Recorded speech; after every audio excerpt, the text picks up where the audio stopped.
que joxe nañ koy traite mu des 400 millions 400 millions yooyu yaakaar naa ni diggante fii ak lundi incha allah dinañ ko solde mu jeex parce que dafa am xaalis bu ñu doon séentu information bi ñu am mooy normalement virement yi war nañ ko def diggante vendredi ak lundi bu ko defee loolu ñu solde 400 millions di voilà ça c'est important léegi bu ñu duggee ci campagne bi démarré depuis le 3 décembre bi ñu nekk nii lan mooy seen ay innovation mais d'abord na ci baax ñu def bilan ndax da ngeen doon wax ni 2017 dañu amoon bëggoon a jënd 200 000 tonnes loolu moo nekkoon seen objectif ndax atteindre ngeen seen objectif boobu wala la ngeen doon séntu amu leen ko.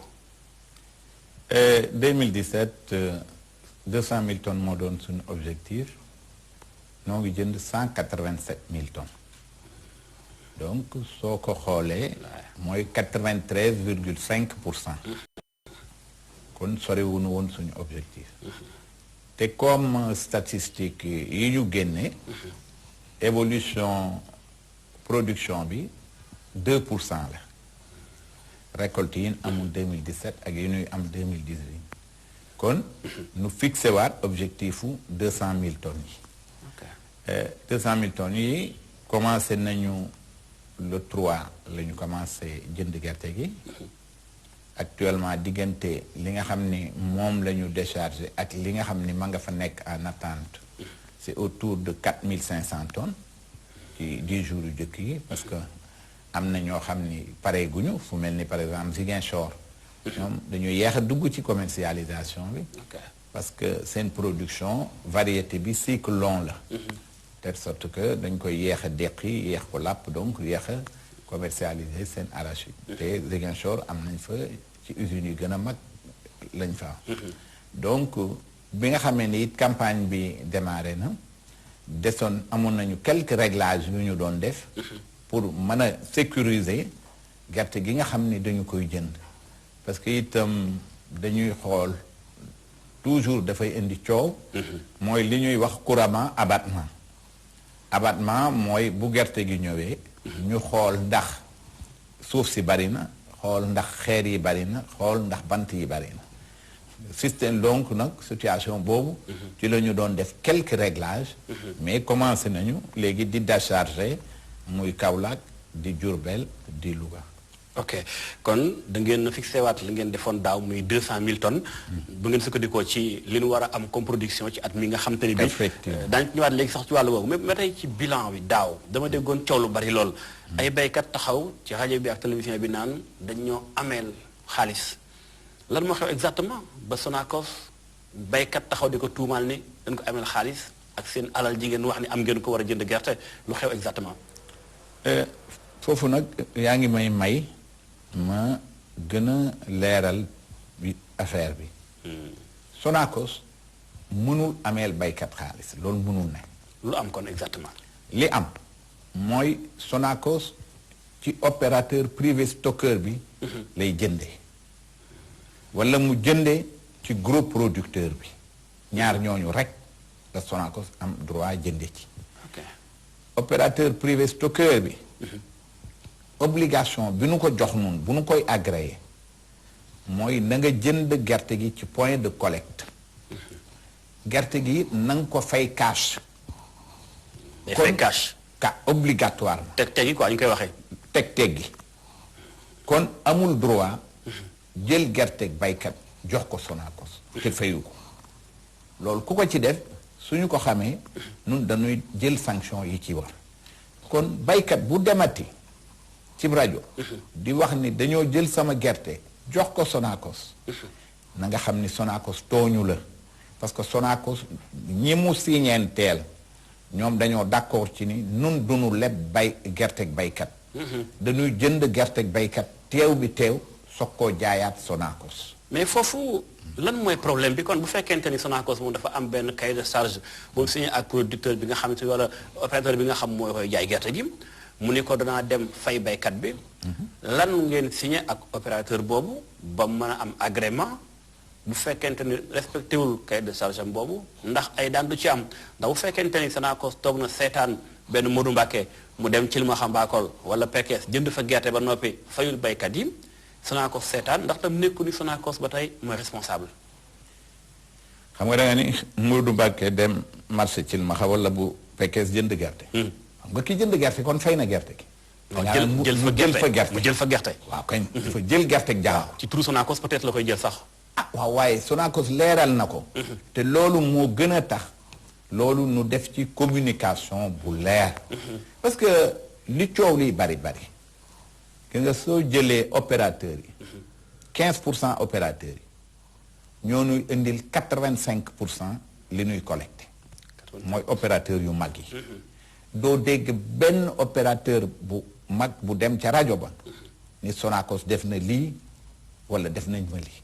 doo dégg benn baykat. bu dem ci rajo bi ni opérateur yu mag yii ameel nañ ma ñaari dërëm amut. mais nag dafa am ci système bi itam lu nga xam ni mi ngi ci. parce que système boo ci nekkee itam da ngay xool li gën a baax nga xam ko. fexe ba lépp mel ni li gën a baax. am na ci ñu nga xam ni dañuy dem ci baykat bi ni ko jox ma sa gerte ma yóbbu ko Sonacos.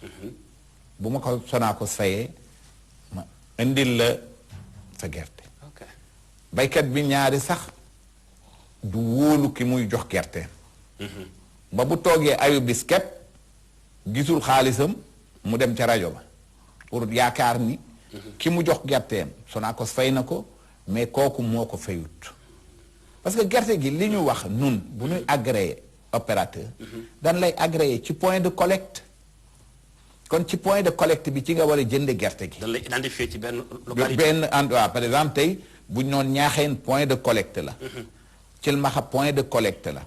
Pekes point de collecte la. ki am gerteem bopp wala Daaru Ñaaxeen day indi gerte gi Ñaaxeen ñu jënd ko fi. ko ki ko jënd Ñaaxeen OPS boobu. dafa war a indi gerte gi Sonacos fay ko. kon ci yoon. Sonacos mën na deseel opérateur bi. parce que opérateur bi fournisseur la. mais pas baykat bi. dafa mel ni tey yow soo ni woon man damay dem di tabax sama kër jox ko benn entrepreneur bi dem jëndi ciment jënd fer jënd sa après yow nga di ko fay mais bu fekkante ni moom dafa dem jël feeru nit ki fayu ko yow amee loo ki moom fer bi yow opérateur bi nga amee comprendre naa bu baax léegi directeur général Sonacos bu fekkee li lépp am na cahier am na signé benn accord am na entre Sonacos ak opérateur bi ndax dem ngeen ba ay daan ngeen jël ko teg ko ci benn opérateur bu ngeen doon collaborer ndax gis ngeen ni dem na ba deful li mu war a def ngeen nangu agrément am ndax am na. loolu mën nañ ko parce que nun nooy joxe agrément yi. am na dama lay jox ñaari exemple du ma tudd nag tur. d'accord. am na benn opérateur baykat yi dañu dem seeti directeur usine. ci suñu usine yi ñu seeti benn directeur usine. ni ko diw dañu amee daf nu ameel suñu xaalis fayuñu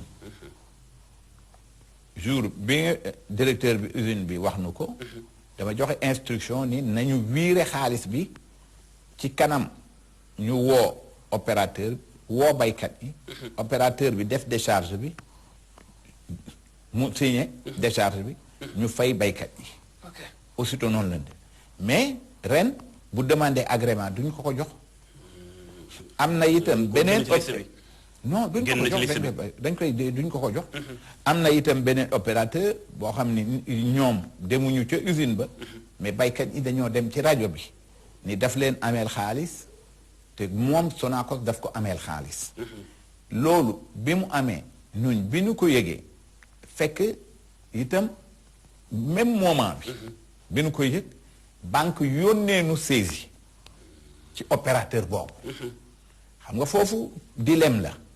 parce que moo mel ni kon fayut banque bi. xaw ma. la mu seq ak banque xaw ma en tout cas banque yónnee noonu saisi. te it baykat bi nee na ameel na ko. parce que bi nu baykat bi ne ameel na ko. dama ni woon ni nu defoon ba fay baykat yële nan ko def ba fay leen. entre temps banque yónnee ma saisi. bi ma laajee juriste yi parce que itam looy def da nga koy teg ci yoon ñun ma non mënatoo fay yónnee xaalis bi usine ñu woo baykat yi fay leen. moom koy xaalis bi na dem ci comptam ca banque ba. mu xool moog banque bi nu ñuy def. ba mu mën a fay ay baykatam. d'accord donc problème yi léeg-léeg day bari. loo xam ni wax dëgg Sonacos def na li mu war a def. état def na li mu war a def. waaye nag xam nga rek mënoo ni damay am 200 opérateurs. ñëpp mën a set ñëpp mën a def li leen war lépp. xëy na nun Sonacos it duñ def li nu war lépp. waaye ñoom itam am na ci ñu nga xam ni duñu def li leen war. mais est-ce que ba tey ci mbirum opérateur bi. ndax bi ma gëstoo biig rek. dama am ko ni moom am na yenn zone yi ma joxe exemple. dëkk mel ni bopp si la nga xam ñoom laa gën a yëpp sama nijaay ñoo fa nekk. bu fekkante ni tey am na ku fa nekk yor gerte. opérateur bi war a jënd gerte gi ci moom. bañ naa dem ci point de collecte bi. ndax bëgg a xaw a xoj tuuti baykat bi ba mu xoox ngir mu fekk ko ca marché ba muy xàll sa gerteem mu mën koo jënd au lieu de 210 mais xëy na ay 130 wala 150 ndax fekk na téye na koppar gi demul jënd ko est-ce que loolu yéen a def ay enquêtes yi waa Sonacos pour mën a xam exactement opérateur bi ndax mi ngi def li mu war a def dëgg digganteem ak baykat bi ngir jënd gerte normalement ci prix bi ñu ko fixé 210. xam nga baykat yi. mën nañ dem léeg-léeg ci rajo bi ni jox naa nit sama gerte te fayuma mais loolu noonu ñu ko waxee bu ñu nee gerte gi point de collecte bii fi nekk nit nekku fi nun bu ñu ko yëgee man damay woo association OPS yi ni leen point de collecte bi ñu joxoon opérateur sàngam moom nekku fa di jënd kon nañu affecté waat point de collecte boobu keneen ñu affecté ko koo xam ni wóor nañu ni kii moom am na xaalis dina mën a jënd li mu war a jënd. ok parce que affaire yi dafa compliqué parce que dafa am ay nit. ay opérateur ñu ni gerte dafa bari ci benn zone. mais que ñoom dañu bëggoon ñu avance leen xaalis pour ñu mën a jënd gerte. man leen nun Sonacos mënuñu génne xaalis te gerte gi ñëwul. ma seet ay opérateur man leen léegi yéen mën ngeen a dem ànd ak ñoom ngeen jënd gerte gi indil ma comme yéen am ngeen xaalis. ñoom nee nañ am nañ gerte comme ça ngeen xool yéen nu ngeen di def seen marché ci biir mais bi ma waxee opérateurs yi ni leen dañ de ñoom ba ñu demee. dañ leen ni dun ànd ak yéen da ngeen nuy jox seen xaalis opérateur bi ni ma sama xaalis du ma ko jox koo xam ni wóoluwuma ko donc affaire bi yombul. kon li ci lënt bari na. li ci lënt bari na xëy na Sonacos deful li mu war a def. waaye opérateurs yi am na ci ñu deful li ñu war a def. donc système la bu nga xam ni dafay laaj ñun ñëpp ñu toog di ko waxtaanee waxtu wu nekk. d'accord pour que kenn ku ci nekk gën a jéem a defaraat sa toogin. bu ko defee peut-être les filles dina améliorer moom. voilà loolu sax ci leen day tàbbi léegi comme que année bi ñu génn amoon na ay manquement du ñàkk année bi ñu dugg nii campagne bi tàmbali 3 décembre barki dem bi passé du ñàkk dana am ay innovation ak ay rectification yoo xam ne dañu koy def tey lan moo nar a doon taxawaayu Sonacos ci campagne bi ngir mën a fexe ba xelu baykat bi dal ci ni gerteem daal diggante gerte gi ak opérateur bi ak ki koy jaay lépp dina leer ndax lépp Sonacos daanaka mooy doon daanaka axe bi nga xam moo koy coiffé yépp li ma mën a wax mooy baykat bi dafa war a jaay gerteem teew mi teew. xobet ni koy waxee. wala njëgu Bambey tuut te teew. moom nag teew bu mu jox gerteem ku ko naan maa ngi ko yóbbu loolu du yoon. ki muy jox gerteem. na ko fay. mbaa bu dee dit ko def koo doy ba mu jox ko gerte lu ko ca fekkit na xam ni nag yoonu Sonacos ñëw ci parce que li nga xam ni moom la Sonacos signente ak OPS bi mooy da ngay jënd gerte gi teew ñëw jaayaat ma ko parce que ginnaaw moomu goo gerte gi moom mënoo ma koo jaay loolu moom na clair innovation beneen bi nu ci def itam mooy daaw dañu dem ba ci digg campagne bi ñu am problème mu financement xaalis bi manqué waaw parce que financement bi ñu déparé woon jeexoon na te beneen bi mettre guñ ko woon en place parce que rythme bi ñu doon jënde daaw dafa ëpp lool rythme bi ñu doon jënde daaw jee donc loolu prévoir nañ ko ren ba intégré ko ba fii may wax ak yow xaalis bi moom disponible na benn problème bi tax commencé gu ñu fay loolu it danoo waxtaan ak opérateurs yi ba nu d'accord ci comme sur les 45 milliards dafa desoon léegi des na fi mu ne 400 millions maanaam 1%.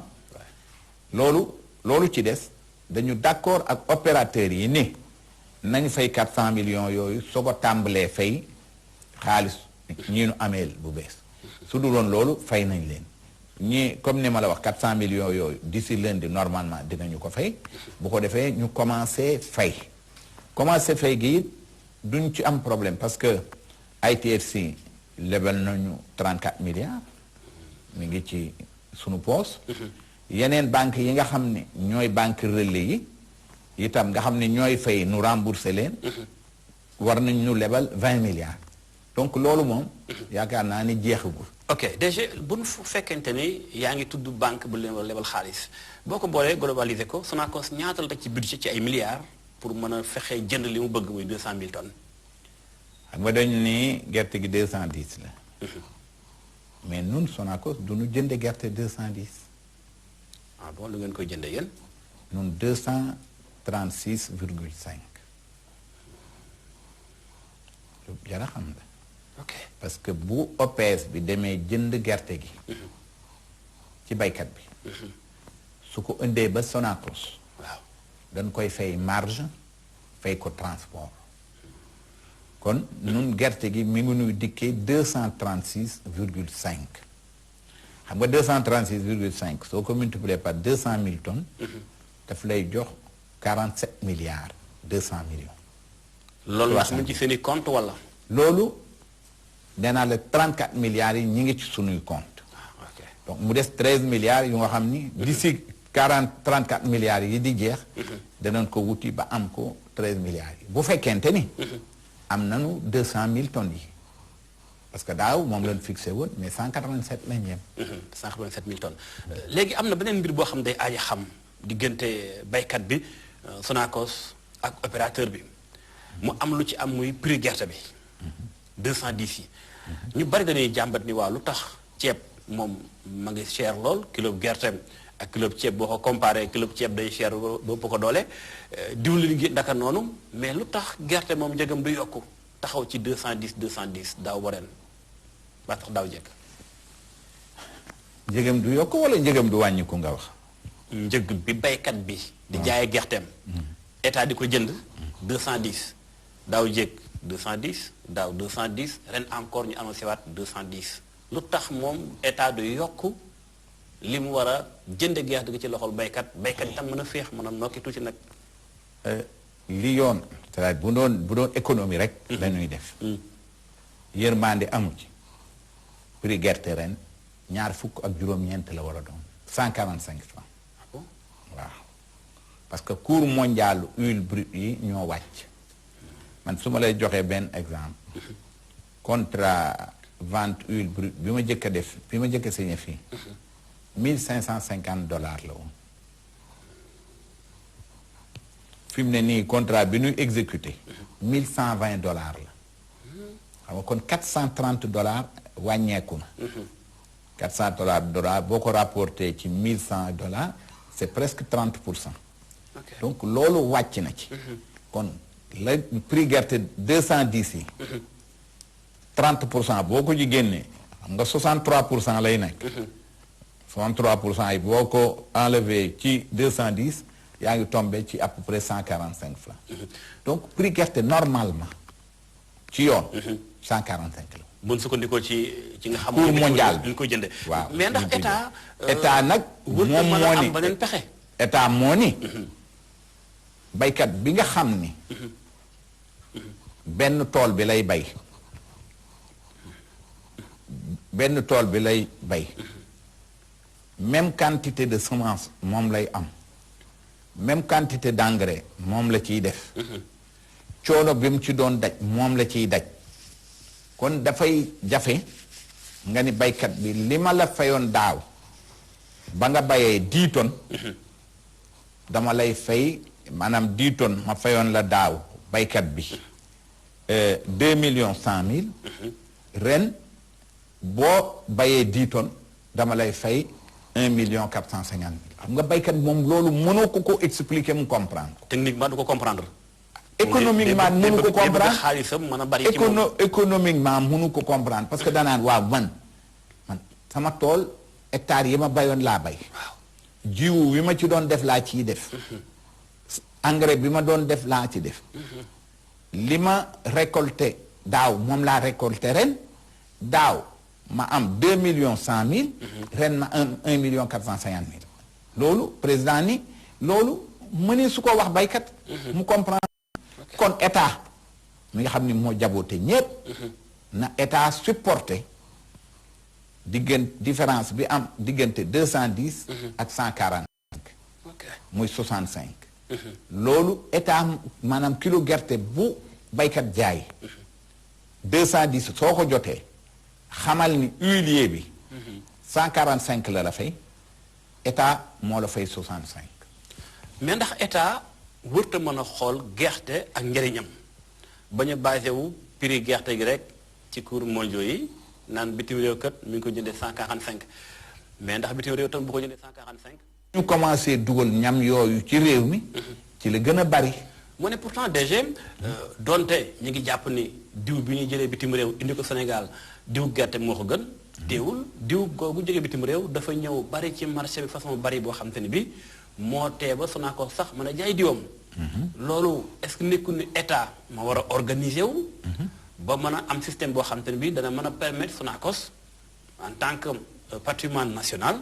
mën ko préserver ba mën a dox ndax tam lii bu yàggee boo defu ndànk tëj ci la jëm. xam nga diwlin ji boo nee sax en tant que société nationale Sonacos. non loolu ëpp na Sonacos. parce que loolu baykat bi la. or y a au moins 4 ou 5 millions paysans. ñoom ñooy dund ci gerte.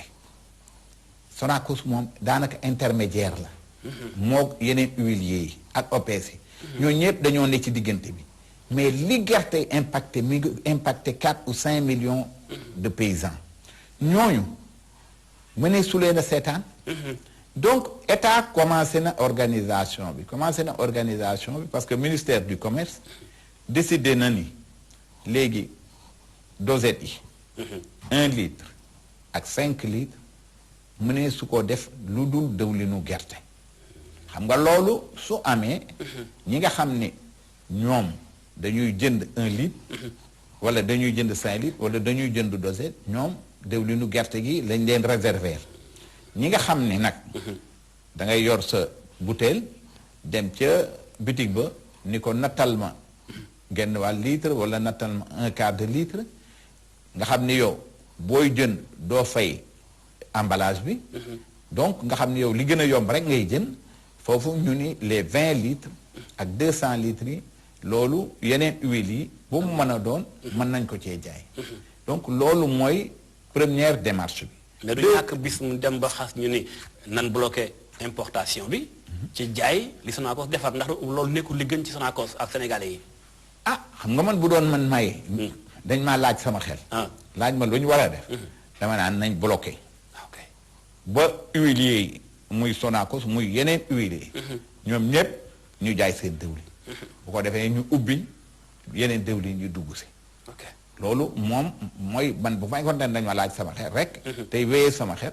loolu la ñuy def mais nag xëy na am na ay contraintes yoo xam ni contraintes yoo xam ni man maîtriser wu ma ko. peut-être mu am tam lu jaaxal ñu bëri mooy par rapport ak diw segal gi naam gerte gi ñu ngi ko fiy bayee mais temps yi ci ginnaaw y a de cela 2 ans am na benn communication boo xam ne baaxul woon ci diw segal gi baykat bi segal gerte ba pare ñu ne ko noonu diw kat day joxe cancer mbaa boog dañoo jot da koy joxe ba ñu bëri commencé daw diw gerte gi loolu mbaa nekku ni moo dem ba nit ñi xës basé wu ci diw bi jëlee bitim réew. diwlinu segal moom it baaxut.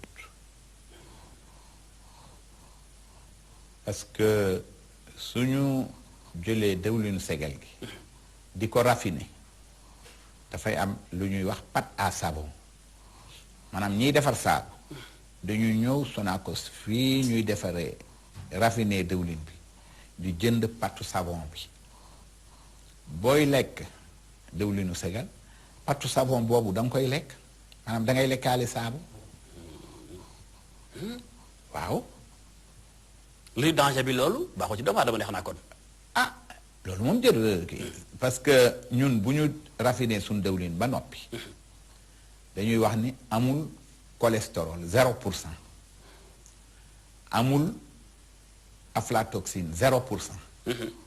yeneen dëwlin yi mu ne su cee wax loolu surtout dëwlinu segal gi moom kenn mënu ko ci wax looloo tax également ci plateforme bi dañu d'accordoon ni ñi nga xam ne dañuy segal dëwlin suñu ko segalee ba pare au lieu ñu koy jaay ci marché bi nañ ko jaay Sonacos wala yeneen huiliers yi bu ko defee Sonacos raffiné ko soog ko dugal ci marché bi parce que ki nga xam ni itam dafa jënd machine u segalam jënd machine u décortiquage di segal dëwlin ba tàmbal ci nga xam ni ci la doon am teranga boo xëyee ni ko loolu kenn dootu ko def day indi problème donc da nga naan ko lii nga doon def nga xam ni da nga koy jaay ci marché bi te baaxul ci santé nit ñi fii nga koy war a jaayee léegi bu ko defee problème du am ndax bi ngeen defee système boobu dox na ndax ay zones yu bari fii ñu bari loolu mooy seen liggéey jënd gerte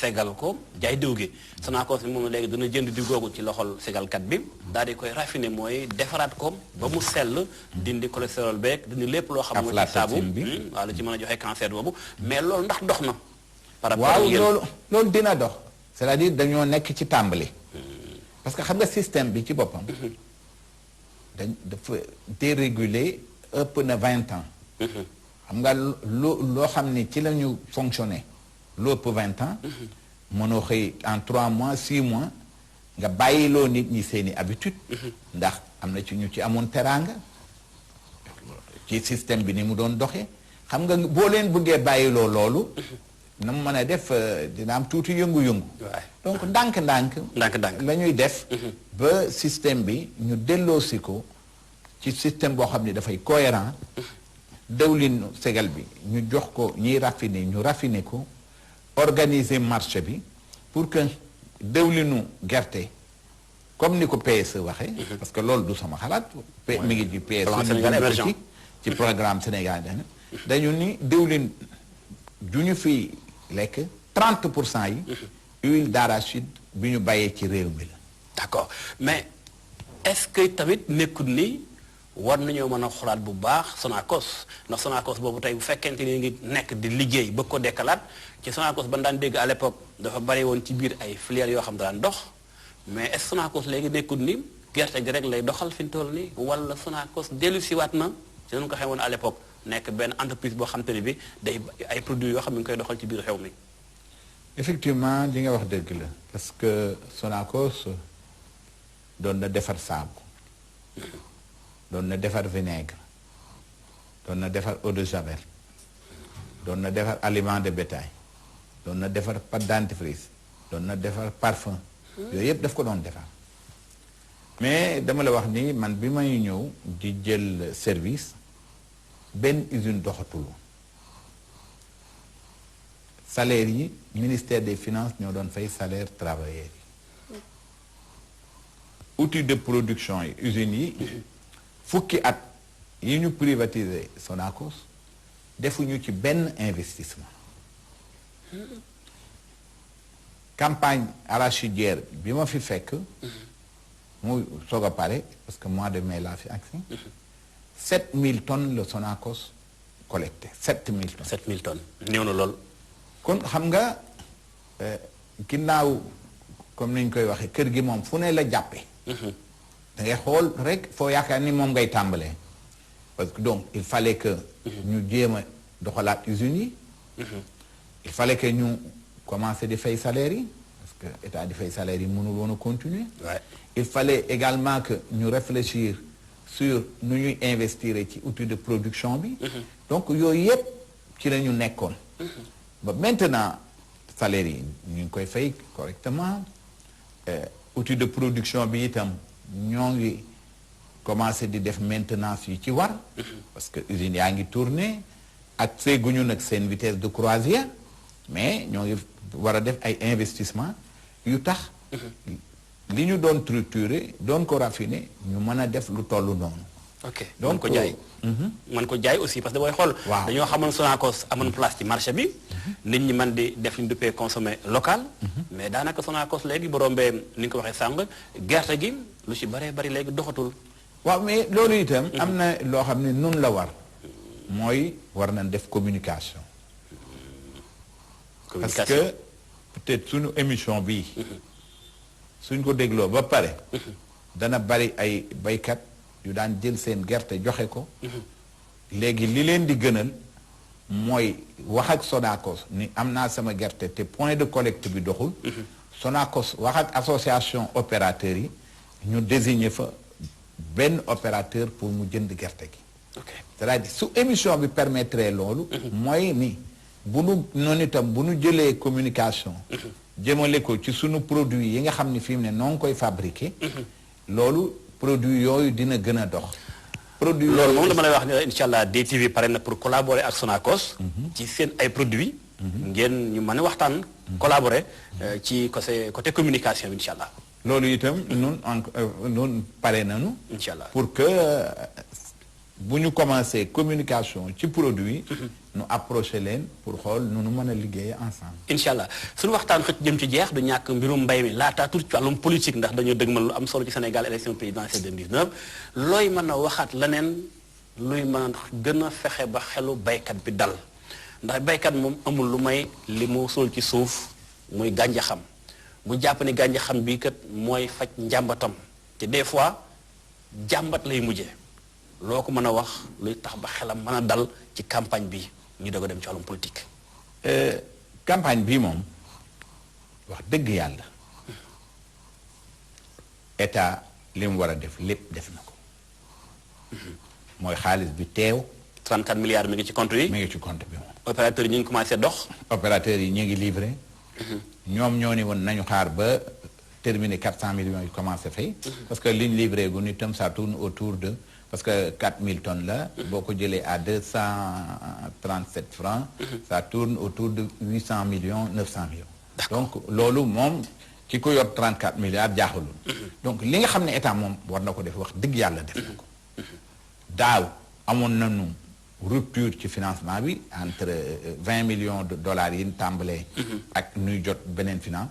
bi yoon 60 millions de dollars lan tàmbali. mi ngi ci compte bi donc loolu moom mi ngi ci compte bi. c'est important dëgg problème du ci am. d'accord Pape Dieng acteur politique cadre du parti au pouvoir APR. élection présidentielle dëgmal si na parrainage bi sa gox région Thiès. foofu moom bari ngeen ay kàngam yi ngeen war a jàkkaar lool boo demee Thiès moom ko ne xam na ni voilà yëngu na ci wàllum politique opposant yi dañ faa bari doole Idi ma nga fa. sa beneen naatangoo boo bokkaloon APR Alassane Sall Thierno moom it génn na ci yéen ba ñu ci opposition bi léegi alors noo gisee campagne bi ci wàllum parrainage déjà sax ñu ngi commencé déposer ci kanamu conseil constitutionnel. xam nga Thiès dama seetaan keroog télévision ma gis li Siré Dia indi ci parrainage jox ko Ousmane Tanor Dieng loolu moom. ku bokk APR nekk région de Thiès. département de Thiès moom sa xel dal na. département Tivaouane itam objectif bi nu amoon di 80 000 parrains dépassé nañ ko. information bi ma mujj jot. ci ñi doon gérer parrainage yi dépassé nañu 86 000 parrains yi. donc côté boobu. vraiment yaakaar naa ni. duñ fa am problème. duñ fa am problème bu dee Pekes gi ma nekk. élection yi passé di législative yi noo ngi amoon 2700 voix nekkoon 53%. waa PDS ak ñi ñu àndal nekk 2000 voix am 39%. donc yeneen parti yi 45 parti yeneen yi. soo leen boolee ñi ngi amoon. 8%. 8%. donc ñun nombre de parrains yi nu amoon yokk nañ ci 1000 te inscription yu yokkuwul noonu. kon loolu moom wax dëgg suñu xel mën na. te parrainage bu ñu ko defee ñun dañu parrainer village par village bureau de vote par bureau de vote. donc ku nu parraineel ku nekk xam nañ la xam nañ foo dëkk xam nañu lu tax nga parraineel donc su fekkente ni absenté au jour élection yi. à 99% di nga nu voté. ok mais le problème mooy manière générale boo jëlee Sénégal bilan président Macky Sall malgré parrainage bi bari ngeen ay parrain mais bilan est-ce que sa xel dal na ci président Sall bilan 7 ans au pouvoir bu ko présenté askanu Sénégal ndax di ngeen mën a jàll. ndax nag Sénégal fi ñu bari ñu ngi jàmbat naan dëkk bi doxul dafa sax Macky la ñuy wax ndax xaalis amul ah doy na waar daal monsieur Dieng. ah waaw man daal dafay xaw a li nga mujjee laay commencé. dëkk bi xaalis bi doxul. ah loolu la gars yi di wax de. waaw xam nga dëkk bi. 7 ans yi. ci la fi war a développé. ci la fi joni développé. ci la fi post cash développé. ci la fi monogramme gën a développé. ci la fi Western Union. ñooñu du transfert d'argent la ñuy def. da nga defee ni bon ñooñu buñ transféré wul woon xaalis ba nga ni fermé wuñu. mais ndax loolu rek mooy baromètre bi. non damaa tàmbali te noppeegum. ok leneen li ngay wax. président bi mu ñëwee. problème bi gënoon a jafe ci moom. moo doonoon l'électricité. defe naa fi mu ne moom kenn waxatul lu ci jëm. deuxième chose. mbirum courant moom loo ci wax Sénégal ñu xam ko ndax yaa nekkoon Senelec bu yàggul ah. en tant que directeur Senelec. waaw mais nag Sénégal yi fàttewul ko mais bëgguma ci wax. bëggoo ci wax parce que voilà. léegi. courant bi xam ngeen réglé na. ndox mi ñëpp xam nañ ni réglé na. deuxièmement agriculture bi. ñetti at yi bu ci nekk dépassé noonu 1 million de tonnes. nee naa la en 2015 déjà 7000 lañ jóge woon. noo ngi léegi ay 200 000 tonnes. président léegi mu inauguré terre bi. Ila Touba nun murit yi sëñ bi nee na nun ñëpp nañ ñëw le 20. teeru si ko. sëñ bee waxal boppam xam nga loolu moom du politique. sëñ bee nu woo. nun taalibe yëpp nu war a wuy ji Touba le 20. leneen li nga xam ni sénégalais bu nekk dal na sa xel. mooy pomu Gambie bi. nga xam ne Sénégal dootuñu ko couper en deux. c'est-à-dire suñ doon wax ci inauguration yi du ñu noppi. donc président moom. dégguma kenn ku wax ci rajo bi. président defu fi dara. loolu moom mosuma koo dégg. li nu wax kay mooy. président moom projet yi baax na projet yi baax na deful dara. waaye li xajamal cere ji. waaw mooy kaso bi. kaso bi prison bi. moom daal gars yi nañu daal moom daal daa yor cereem rek maqal ca ni mbuut mbaa kaso ba. bu am tak moom daal xam nga xañ na am na sax ñu wax ne xañ na sax ay candidat seen candidature. non non par exemple ku mel ni Khalifa. waaw Khalifa Sall man personnellement xam naa ko. du ma wax sax ni sama xarit la parce que egguñu ci xaritoo. mais vraiment xamante na. xam na ma xam naa ko. mais yéenewuma ko nag li ko dal. Khalifa moom. wax dëgg yàlla yéenewuma ko li ko dal. waaye wóor na ma ni. Khalifa ci boppam. kii ko remplacé. di Wardini. waay ne Khalifa géré woon caisse d'avance bi Wardini du ko ni géré. kon da ngay laaj boo laajee Wardini ni ko ndax yaa ngi géré caisse d'avance bi ni ñu ko doon géré. dina leen loolu duma ko def. mu des beneen cas. kaw Karim Wade kon loolu xam nga ni erreur am na ci. yaakaaruma sax ni. jublu woon na ci lenn li. waaye nag njuumte am na te xam nga juriste yi.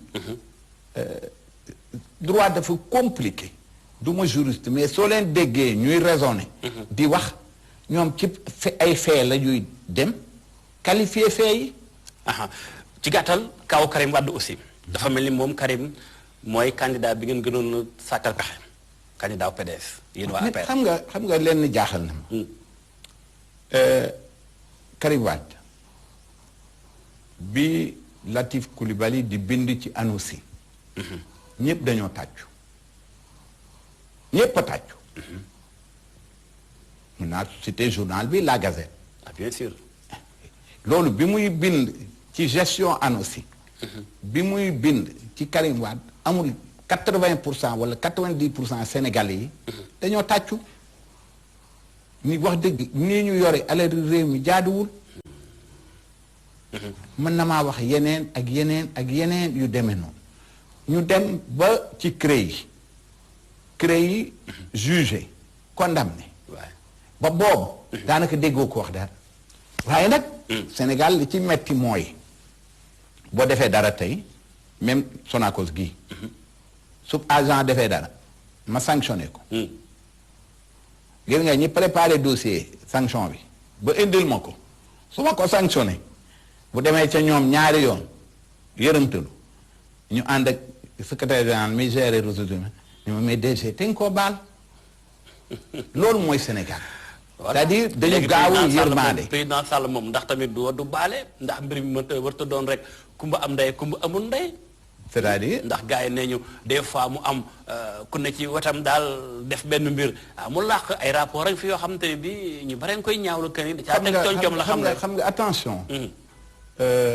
man au moins am naa chance su am na tuuti lu ma xam ci président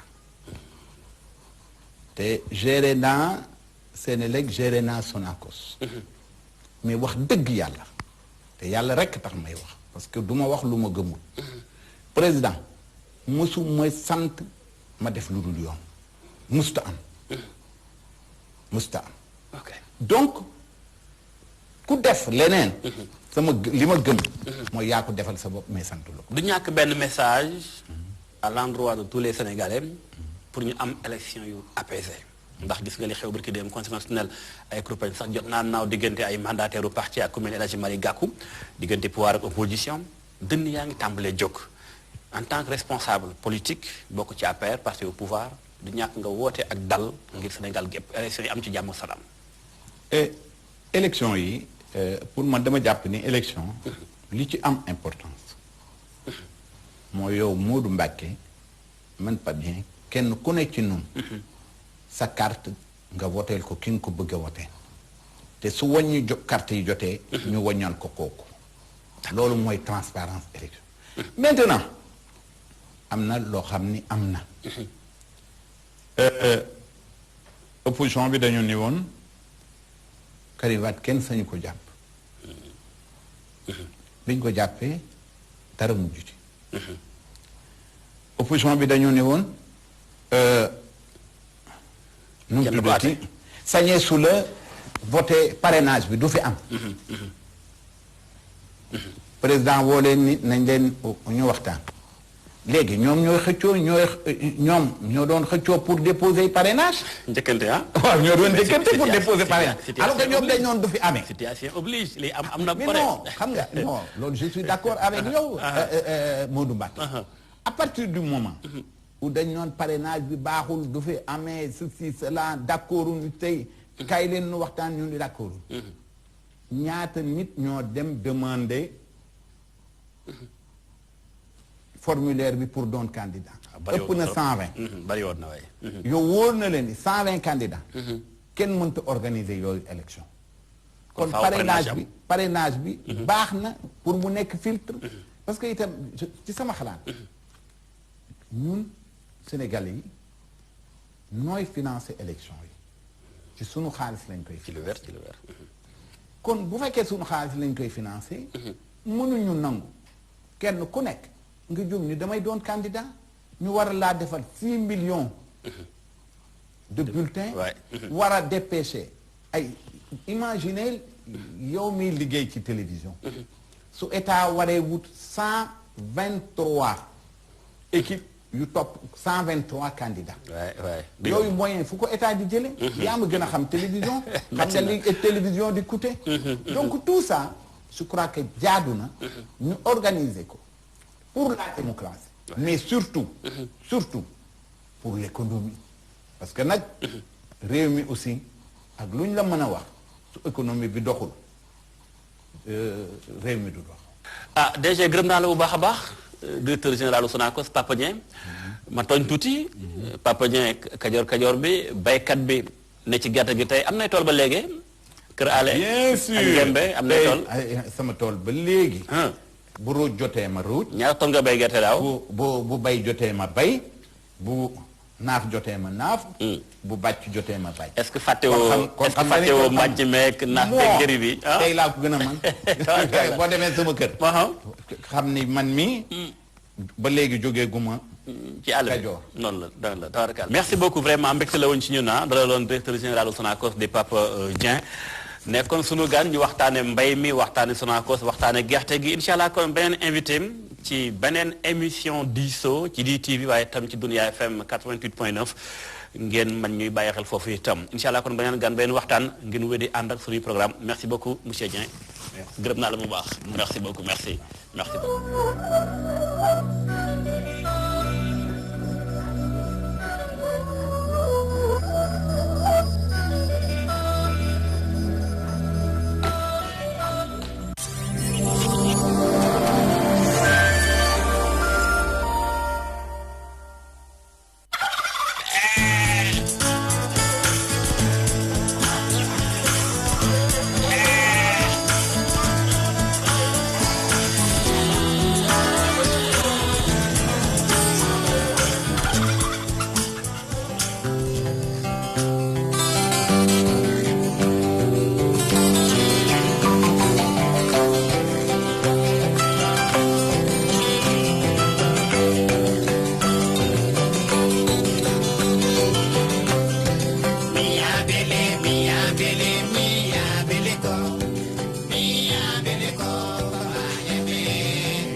ñëw teewee ci panel bi nga xamante ni moom la Adam organisé ak remise de trophée et de diplôme bi nga xamante ni Adam tey daf ko fas yéene defal membre am yenn ci membre am yi nga xamante ni tey ñoom ñoo gënoon fës ci biir Saladam bi mu nekkoon salon international de l'élevage bi nga xam ne Adam moom lay organisé chaque 2 ans dañuy dugg ci biir nag jëlal leen réaction yi jëlal leen lépp li nga xamante ni am na fa intervention yi nga xamante ni moom la vétérinaire yi def xam nga mu nekk lépp loo xam ne dafa nekk njëriñu élevage dañuy dugg ci biir dëkk leen ko.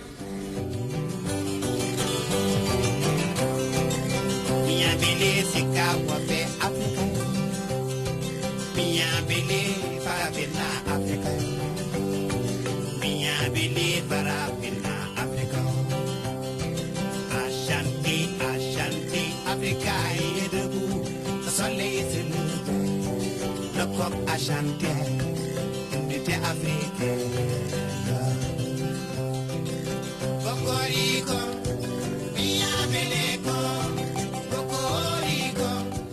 donc tey damaa ñëwoon ci invitation waa Adam pour présenter pour waxtaan ak ñoom ci benn thème bu ñu wax les maladies contagieuses quelles sont les procédures yi nga xam ne nii moom la ñuy jël bu fekkee am na épidémie donc waxtaan bi nag dama ko tënkoon ci ñeent poñ bi ci njëkk mooy ma waxtaan ak ñoom lan mooy maladie contagieuse beneen bi ci topp mooy ma waxtaanee ak ñoom lan mooy épidémie beneen bi ci topp ñetteel bi mooy ma waxtaan ak ñoom lan mooy cycle de préparation parce que pour waajal épidémie aussi il faut nit ki préparer beneen bi mooy ma waxtaan ak ñoom carrément ci procédure yi naka leen l'éleveur bi def bu fekkee ne am na épidémie bu am donc ci ñeent yooyu laa tënkoon waaye li ci gën a am solo mooy bu fekkee ne am na épidémie donc éleveur bi dafa war a am ay procédures dafa war a am maanaam yoon boo xam ne ni moom la war a topp donc yoon bi mooy 1 2 3 ba 4 lan la war a def ensuite lan la war a def ensuite lan la war a def ba mun a contribuer ci xeex épidémie boobu bi ci njëkk mooy moom dafa war a isoler carrément donc mala yi nga xam ne dañoo feebar wala yi nga xam ne dafa njort que ni dañoo amee feebar bi donc loolu moom mooy li nga xam ne moom la war a njëkk a def bi ci tegu mooy mu jiima appliquer ay mesures de biosécurité donc mesures de biosécurité yi li ci gën a fës mooy par exemple mu nettoyer désinfecter donc maanaam gétt gi nga xam ne nii mala yi fi lañ nekk mu éviter également di génn di dem ci beneen gétt boo xam ne am na feebar bi wala aussi muy autoriser ay nit ñu jóge ci yeneen gétt yu feebar yi di ñëw dugg ci géttam yi yooyu noonu ay exemple la yoo xam ne nii yu ma jox la am na yeneen exemple yoo xam ne nii daf siy tegu li si tegu mooy mu informer lu mu gën a gaawee vétérinaire bi donc moo xam vétérinaire privé bi koy suivre géttam gi la moo xam vétérinaire public bi nga xam ne nii mu ngi ci zone bi mu nekk pour informer ne ko ne ah sama gétt gi am na lii am na lële am na lële parce que loolu dafa am solo trop parce que boo teelee détecté lan moo xew sa jur nga informer autorité vétérinaire yi ñu jàllale information bi ci kilifa gi donc bu egsee ci kilifa gi te teel a jot ci information bi kilifa gi dina teel a xam mesure yi nga xam ne nii moom la ñu war a jël donc dina ko dimbali ci prise de décision bi nga xam ne nii moom la war a décider pour riposter pour répondre face ak événement bi nga xam ne nii moom moo am donc beneen bi ci topp moom tamit mu nangoo vacciner bu fekkee ne am na ay campagne de vaccination ñuy def mu nangoo yóbbu juróom yi ñu vacciner leen pour mun a faagaagal doomu jàngoro bi nga xam ne nii moom moo nekk di